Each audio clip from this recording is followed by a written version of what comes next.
By the year 2025, it is predicted that more than 1.5 billion people around the world will have hypertension, accounting for nearly half of heart disease risk and 3/4 of stroke risk. With new web-based technologies emerging as potential treatment options, how will we change our approach to care? You are listening to ReachMD XM157, the channel for medical professionals. Welcome to the Clinicians Roundtable. I am your host, Dr. Mark Nolan Hill, professor of surgery and practicing general surgeon, and our guest is Dr. Beverly Green from the Group Health Center for Health Studies in Seattle. Dr. Green is the lead investigator of research published in JAMA on innovative web-based interventions for patients with uncontrolled hypertension.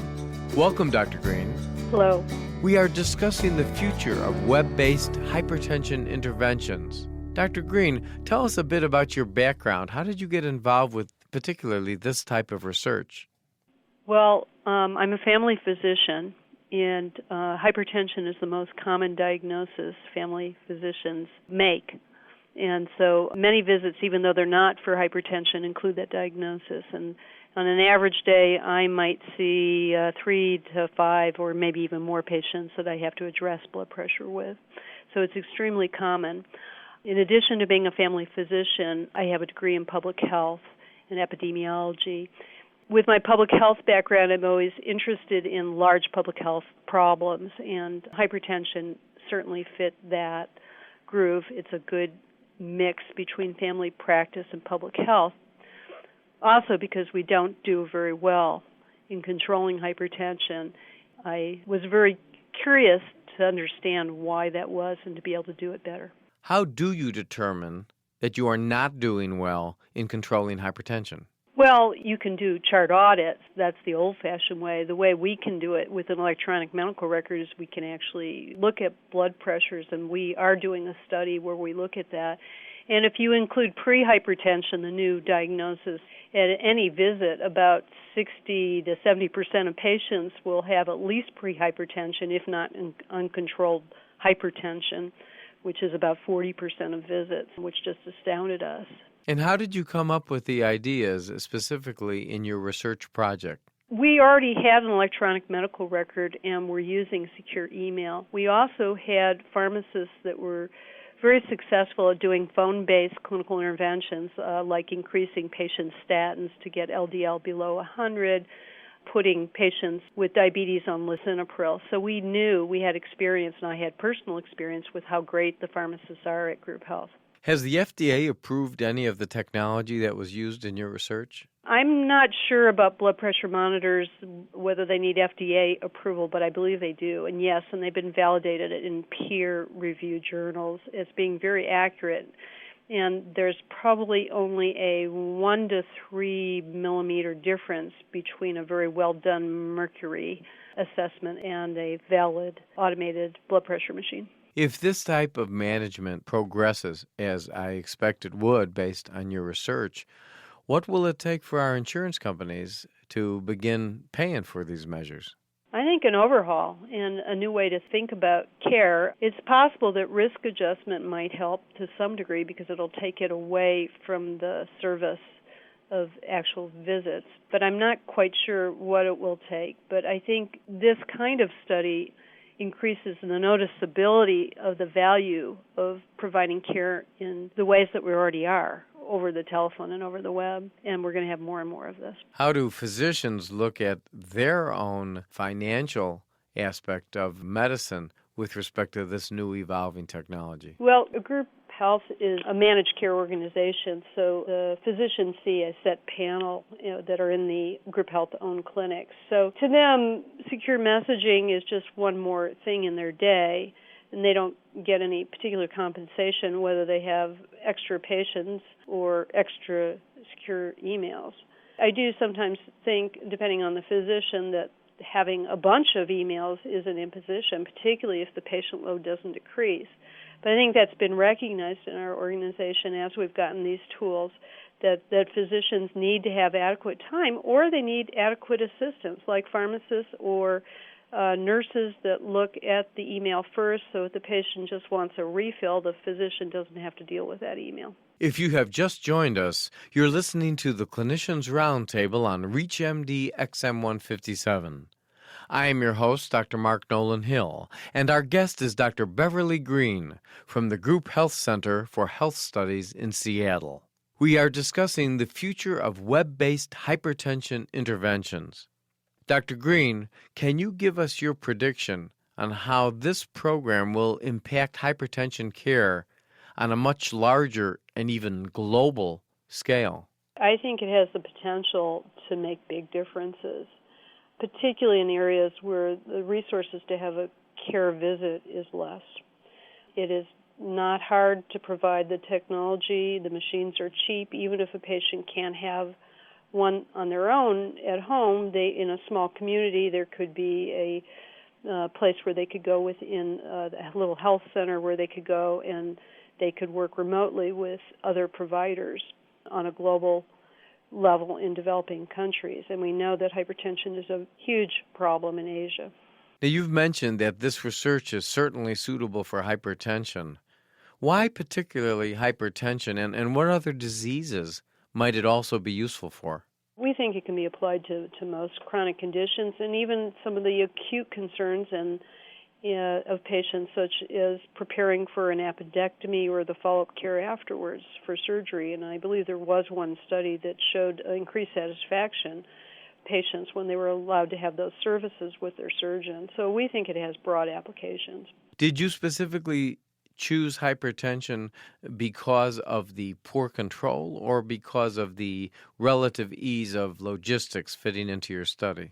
No, we both lined up at the right time, and we ran with it. Do you think that there will be limitations in terms of the patient population being facile enough to deal with the new electronic age of computers and the internet?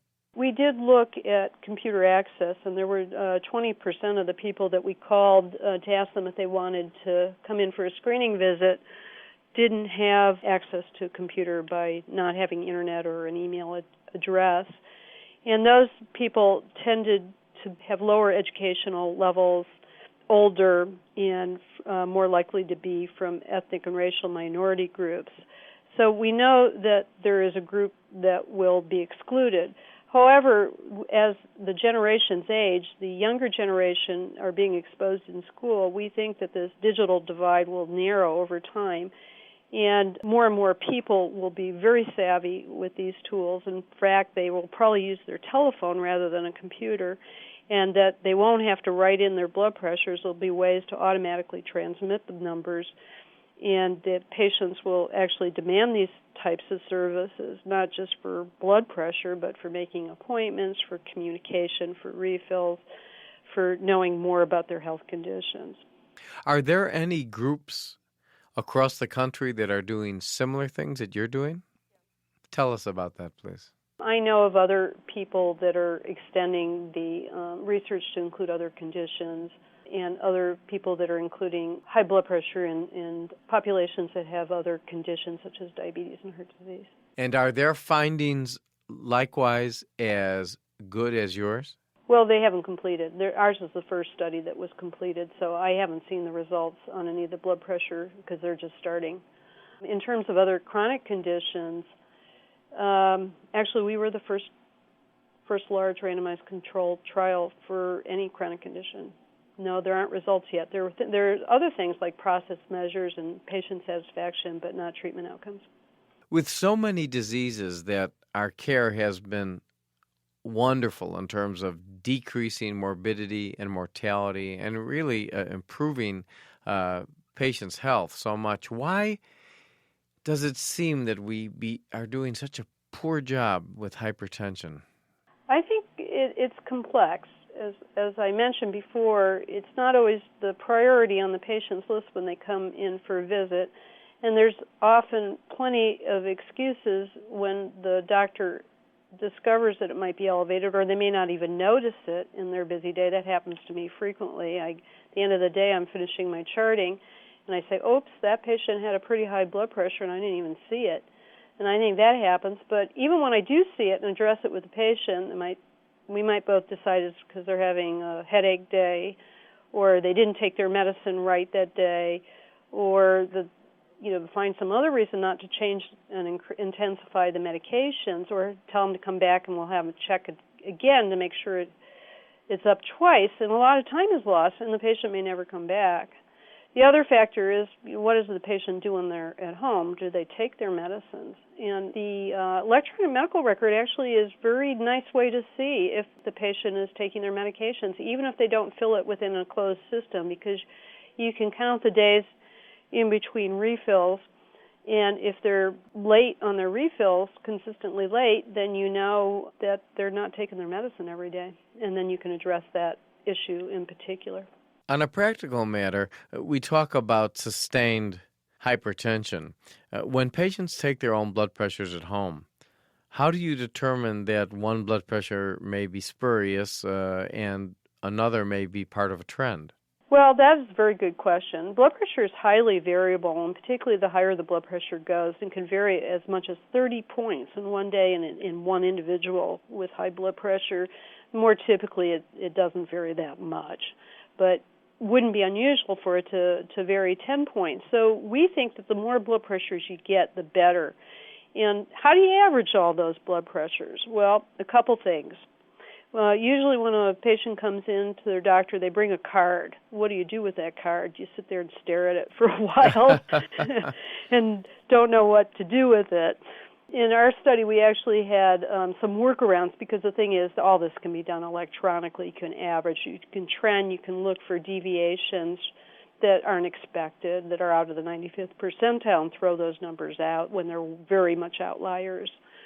So, and machines can do this. We did a workaround where the numbers we got, we did that for them, and we averaged and we trended. It was actually put on a graphics that already existed in our patient-shared medical record, where the patient could look at their trend over time. And do you think that pharmacists will play a more proactive and reactive role as you have in your study? I don't know if it'll be pharmacists per se, but I know that the team concept will become more and more important. I want to thank our guest, Dr. Beverly Green. We've been discussing the future of web-based hypertension interventions. I'm Dr. Mark Nolan Hill, and you have been listening to the Clinicians Roundtable on ReachMD XM157, the channel for medical professionals. Be sure to visit our website at reachmd.com, featuring on-demand podcasts of our entire library. For comments and questions, please call us toll-free at 888-MD-XM157. And thank you for listening.